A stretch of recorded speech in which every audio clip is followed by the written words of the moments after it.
Thank you for taking a little bit of time for the viewers to explain something. What happened after the big demonstration of, let's say, the thousands and thousands, maybe 100, maybe over 100,000 on the May 17 this year? What happened after that? Well, currently we're in a little bit of a stalemate situation because Like a status quo, you mean? yes, it's something like a status quo because we cannot anticipate the next moves of the opposition, and there's, as you know, the camp in front of the government building, and nobody knows exactly how much time that will take, how much time people will be there. But in the meantime, also the negotiations are going on between the opposition and the VMRO, the party in power. So it doesn't get any better for us until now, but as you know, people that are willing to fight and help this government fall down, if I can say it like that, are determined to go on and embrace any kind of activities the opposition and wanted to take in order this government to fall down. As I remember, you told me the first big protests came from the students. Can you explain me short why this protest came? This government has been in power for exactly 9 years now, so in those civic circles, in the civic society circles, for a long time there has been many little protests that only activists that are really activists were in.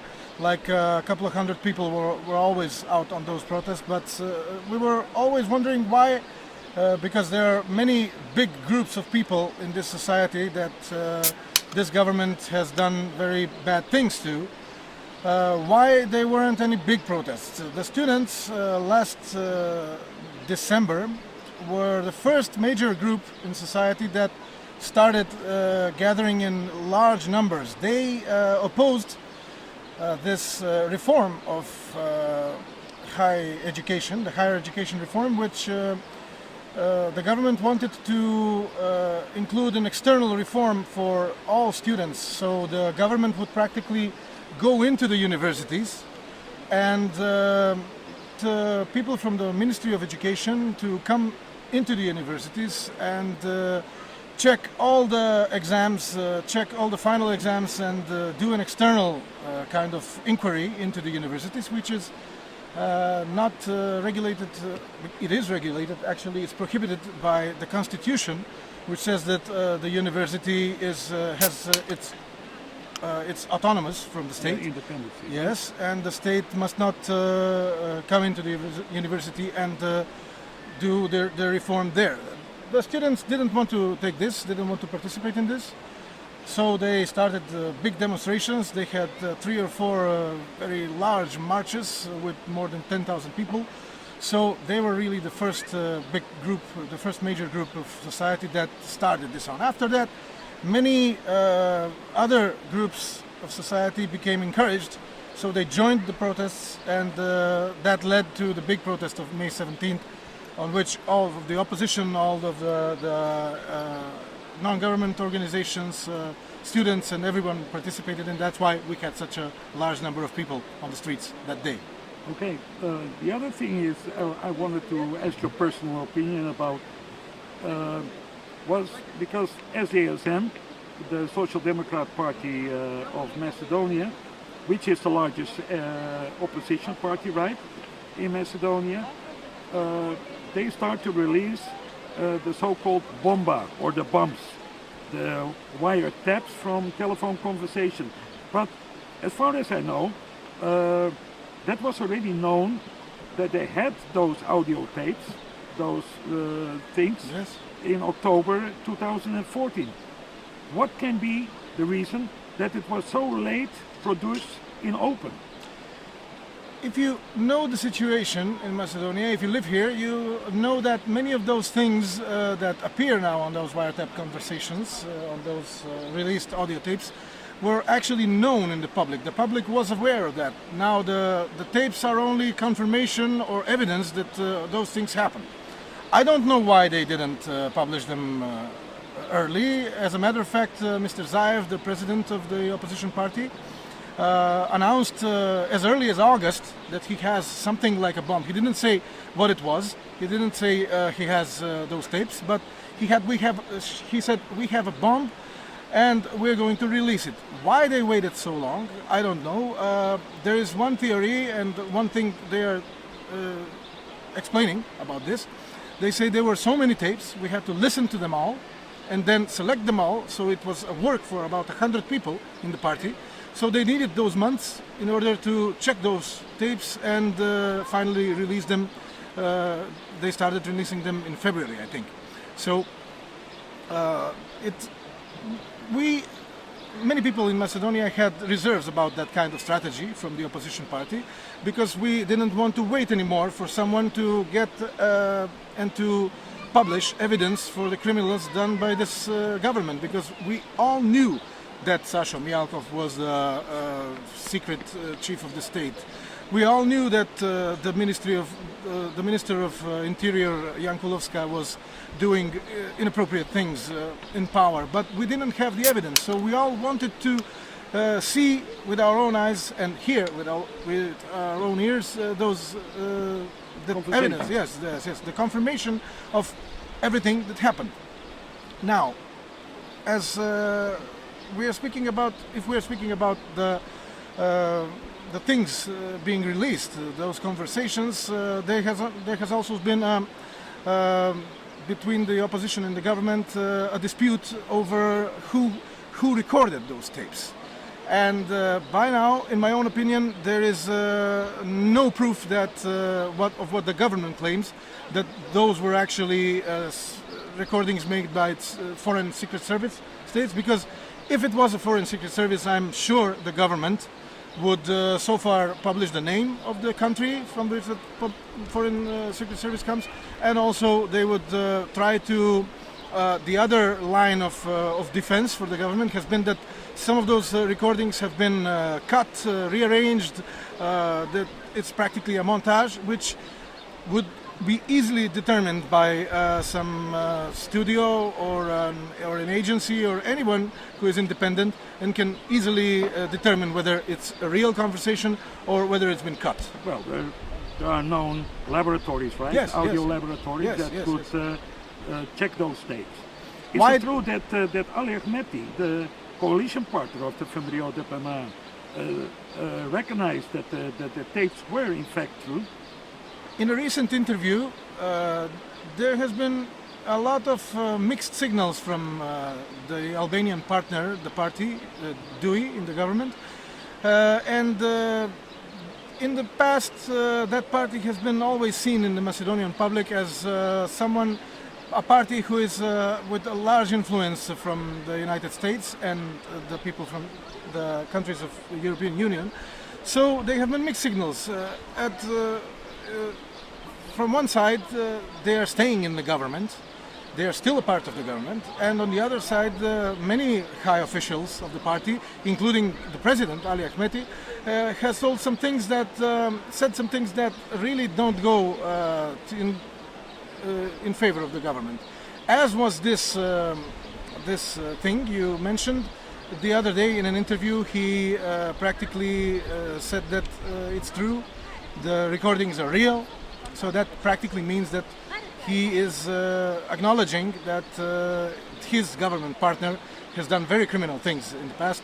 And now the question is, why does Mr. Ahmeti still stay in this kind of government if he knows that those recordings are true? So he says that those recordings are true, and the criminals that are noted in those recordings are also true. What could be the reason behind it? As we know, Ali Ahmeti, he signed a peace treaty with the famous Dutch diplomat Peter Feit in 2001 after the civilian ethnical cleansing in the surrounding of, let's say, Kumanovo, Lipkovo, Tetovo, and so on. Our experience with Ali Ahmeti as a politician and as DUI, his party, as the government partner, has been like this. This guy sits in the government. and constantly is making claims for more and more for his party, like more seats in the government, more minister place, more management positions in important parts of the government. So many times in the times he clashed with the official positions, the positions of the government.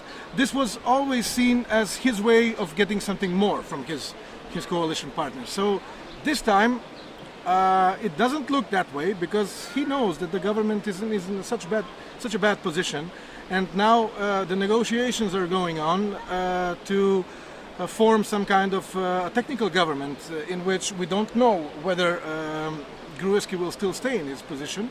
But Ahmeti, on the other side, is in a very comfortable position in the Albanian political bloc, because his opposition, the DPA party, is in a very bad position with very little voters. In the past elections they have done some very bad results. So he knows he's still the major political player in the Albanian bloc. So he is in a comfortable position to make these kind of statements, because I would say that he is pretty, he knows he's going to be in the next government, whether this is a technical government or this is a wholly new government after the elections that would take place next year, as some analysts say. So he's in this position to play with this side and with the other side, with the government and the opposition, because he practically knows that he is the strongest political player in the Albanian bloc at the moment. Let's go back to the big protest for the supporters of the Femio. And correct me if I'm wrong, there were a lot of people, but I saw more people walking on the street doing shopping and enjoying the time for being in Skopje. Well, what happened? How so many buses came in Skopje? Well, just the day before we had the anti-government protests, which had a totally different atmosphere in it. There were reports of people being forced to come. People who work in the administration had to bring some more people to that protest. Also, all the big transport companies were on hand. Unlike before, for the opposition protest, all big transport companies were practically banned from giving their buses to the opposition. So it's not a matter of, maybe it's not such a matter of how many people were there, as it is a matter of what kind of people were there, or why did the people come? Why did the people come? Because it's a different matter when you go to a protest because you want to, and it's totally different when you go to a protest because somebody ordered you to come or somebody forced you to come. So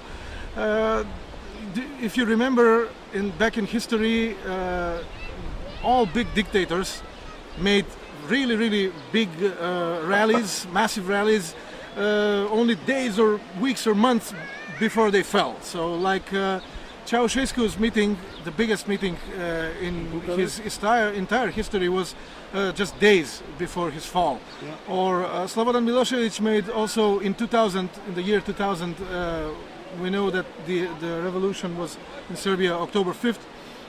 Just in August and September he also had big rallies, so it doesn't really mean anything. It was just, I see that meeting, that rally, as a way for Gruevski to prove that he has the people behind him, but that's a position that I don't think he even believes, because many people are going to turn on him, in my opinion, as he starts falling from power. Many people are going to turn on him, because the people that vote for Gruevski actually are people who are forced to do it, people who are blackmailed into doing that, and that has got to change. You know, that's something that really has to change in this society. I have two more questions for you. First question, I know you were a journalist and we worked even for Dutch TV on various documentaries, shorts, and what's your opinion about the plan of the opposition, the Social Democrat of Macedonia, to warrant and safeguard freedom of the press? As a matter of fact, I think any government that would come after this government would have to undertake a major reshape, a major major rehaul of this society, because Reform, right? in these 9 years that Weimar was in power, we saw such a deterioration of the state. As a matter of fact, the State Department, in one report 5 years ago, called it state hijack. It is probably the most precise term to describe the situation in Macedonia is state hijack. We have a small group of people who hijacked the state and hijacked all the institutions and made the institutions work exclusively for their own benefit or for the benefit of their party. So you have to know that all the institutions will need to be renewed, rebuilt. So any government that comes after this will have a great big job in front of it. So What will be the excuse me for interrupting, what will be the most important function of the Macedonian public radio and television? Yes, that is a major part of things, because this government has mastered propaganda and PR strategies that actually have helped a lot in keeping the power for so many years. So the Macedonian radio television, the public service, Which we all pay for? Yes, everybody pays for it. Actually, a couple of years ago, they included this mandatory fee, monthly fee for the public service, and we are getting nothing from it. It's a totally hijacked partisan state television, which serves only the interests of the ruling party. It needs to be completely rebuilt. It needs to stop getting money from the government, because now, aside from the money it gathers from the people, a lot of money goes into the state television and radio from the government directly, which is of course not good if you want to build an independent radio station and television station. Now the last question: what happened with the court case of the 5 so-called hooligan students?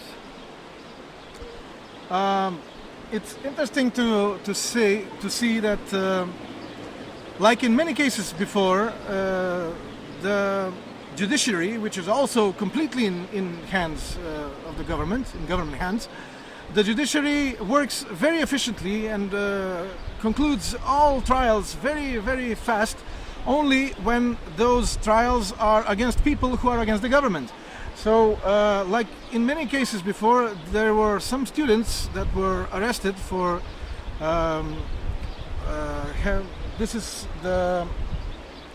it's called being in a crowd that stops a police officer from doing their job, something like that. And they were sentenced to not to jail, but they have a conditional service, 3 months of like in a parole. Yeah. So and one man was sentenced for 10-month imprisonment in less than 2 weeks. It's usually, in any other case, this is science fiction in a Macedonian court. All proceedings in our courts usually last for months and sometimes years, and you can clearly see that justice isn't equal for anyone. So if you're against the government and you sue the government, you can never win. But if the government sues you, not only that judges sentence you to jail in a very little time, but they do it in such an efficient manner, you can clearly see that justice isn't equal for all. Okay, Zarko, thank you very much for your time, for serving so many viewers, and let's hope that all this bad situation will be resolved very soon. We all hope. Thank you.